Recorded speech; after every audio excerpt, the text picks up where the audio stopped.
Hello everyone. सबसे पहले तो एनआईयूएस डीएलएड को लेकर के फिर से एक बोल सकते हो कि कंफ्यूजन पैदा किया जा रहा है। जो कि आप लोगों का रिव्यू पिटीशन है उसको लेकर के बहुत सारी बातें बोली जा रही हैं कि इस केस की सुनवाई नहीं होगी, ये खत्म हो गया है, नेक्स्ट डेट नहीं मिलेगा, वगैरह वगैरह बहुत सारे क्वेश्चन हैं। इसको तो एक क्लियर हम लोग करेंगे इस वीडियो में। साथ ही साथ में एक न्यूज़ का कटिंग वायरल हो रहा है और उस न्यूज़ के कटिंग के बारे में भी सच्चाई में जानेंगे, जिसमें कि लिखा हुआ है कि एनसीटी ने डीएलएड को मान्यता दे दी है। उस पर भी जानेंगे। ये सारे कंफ्यूजन पता नहीं क्यों पैदा किया जा रहा है और इसलिए भी हो सकता है कि आप लोगों में भ्रम हो, आप लोगों में जो है कंफ्यूजन हो और जो लड़ाई आप लोग लड़ रहे हो या फिर बोल सकते हो सही रास्ते पे जो चल रहे हो वहां से आप भटक जाओ। तो यही हमें नहीं करना है। सबसे पहली चीज, ये जो रिव्यू पिटिशन को लेकर के चीजें आ रही हैं कि अब ये केस नहीं सुना जाएगा और यहाँ पर ये हो गया वो हो गया, अब इस केस को डिलीट कर दिया गया है, कितनी सारी बातें हैं और आप लोग लगातार मैसेज कर रहे हो। देखो, ऐसे फालतू मैसेजेस पर रिएक्ट ही ना करो, पहली बात। और यहाँ पर आप देख सकते हो कि हाँ, डेट अभी भी नहीं आया है, लेकिन डेट आपको नेक्स्ट वीक तक मिलना है और मिल जाएगा आपको। जो है अभी बोल सकते हैं कि 8 से 10 दिन के अंदर डेट आएगा। तो ये जो कंफ्यूजन हो रहा है कि नहीं अब इसका डेट नहीं आएगा, इसको डिलीट कर दिया गया है, ये सब सब अफवाह है। इस अफवाह के चक्कर में ना पड़े और जो काम कर रहे हैं आप लोग वही कीजिए, जो सपोर्ट कर रहे हैं वो सपोर्ट आप बनाए रखिए। सबसे पहली चीज तो मैं आपको यहाँ पर बता दूं कि ये देख रहे हो कि यहाँ पे लिखा हुआ pending motion hearing phrase for admission civil cases IA allowed 26911 2024 order dated 24/07/2024। यहाँ पर ये जो चीजें लिखी हुई है ये कौन से एंगल से ये बता रहा है कि आप लोगों का जो है केस का डेट नहीं आएगा। ये सिर्फ और सिर्फ भ्रम फैलाया जा रहा है। मैं बार बार बोल रही हूँ, ये सारे कंफ्यूजन जो है आप लोगों के बीच में डाले जा रहे हैं। आपको नहीं कंफ्यूज होना है। और फिर भी अगर आपको कहीं से कुछ कंफ्यूजन होता है तो जैसे कि हम आपको बोलते ही हैं कि आप हमें मैसेज करो भाई, हमें मैसेज करके बताओ कि हाँ ऐसे ऐसी चीजें हो रही हैं, तो फिर हम आपके कंफ्यूजन को दूर करेंगे और अपने लेवल से हम सर्च करेंगे उसमें कि हाँ क्या चीज सच है क्या गलत है। तो फिलहाल एकदम ये क्लियर रखिए, इस रिव्यू पिटीशन की सुनवाई आप लोगों को होगी, डेट आप लोगों को बहुत जल्दी मिल जाएगा, टेंशन नहीं लेना है। और क्यों मैं बोल रही हूँ, थोड़ा सा जो है लॉ की समझ मुझे भी है।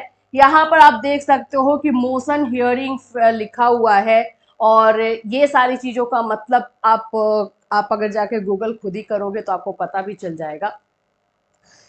इसका मतलब होता है कि कोई ऐसा केस जिसमें कि कुछ ऐसे पक्ष हैं जिनको शामिल किया जाना है और उसकी एक स्पेशल सुनवाई जो है हो रही है, होगी, ठीक है, वो चल रही है। तो ये अभी आप लोगों का चल ही रहा है, इसमें कोई दिक्कत नहीं है।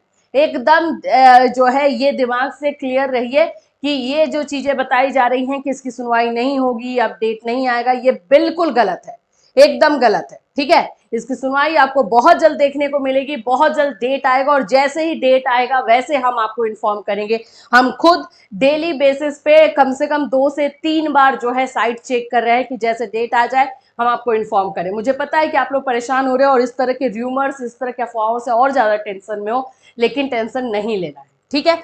चलिए, एक और जो है अफवाह फैलाई जा रही है। अब इतने सारे अफवाह जब देखो तभी फैलाई जाती है जब आपको भटकाना होता है, जिस रास्ते पे आप हो उस रास्ते से आपको उतारना होता है, तब ऐसी अफवाहें फैलाई जाती है।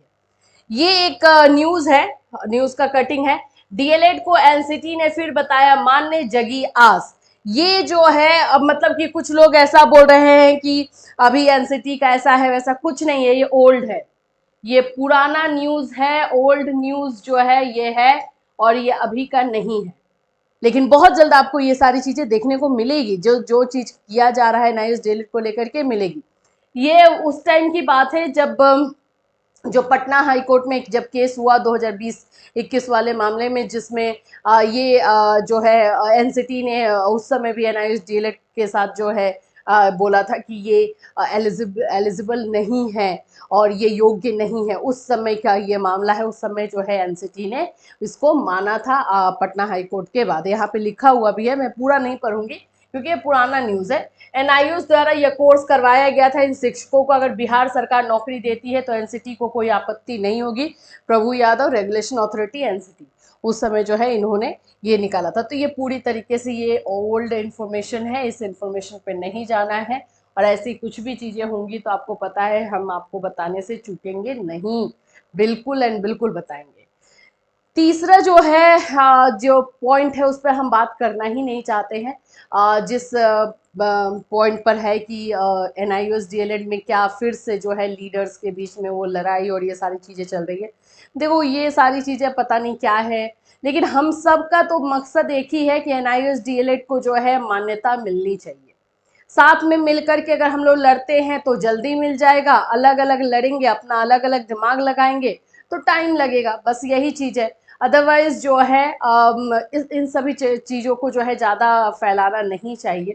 मतभेद जो है बहुत सारे लोगों के बीच में होता है, बट अभी के टाइम में समझदारी इसी बात में है कि साथ में मिलकर आए और एक होकर के जो है लड़ाई लड़े। अगर जो है अलग अलग करेंगे तो फिर प्रॉब्लम ही है। और इस तरह से जो है बताएंगे कि ये ऐसा है, ये वैसा है, ऐसा हो रहा है, ये सब सब फालतू की चीज़ें हैं। सिर्फ और सिर्फ अभी फोकस होना चाहिए केसेस पे, जो केसेस किए गए हैं।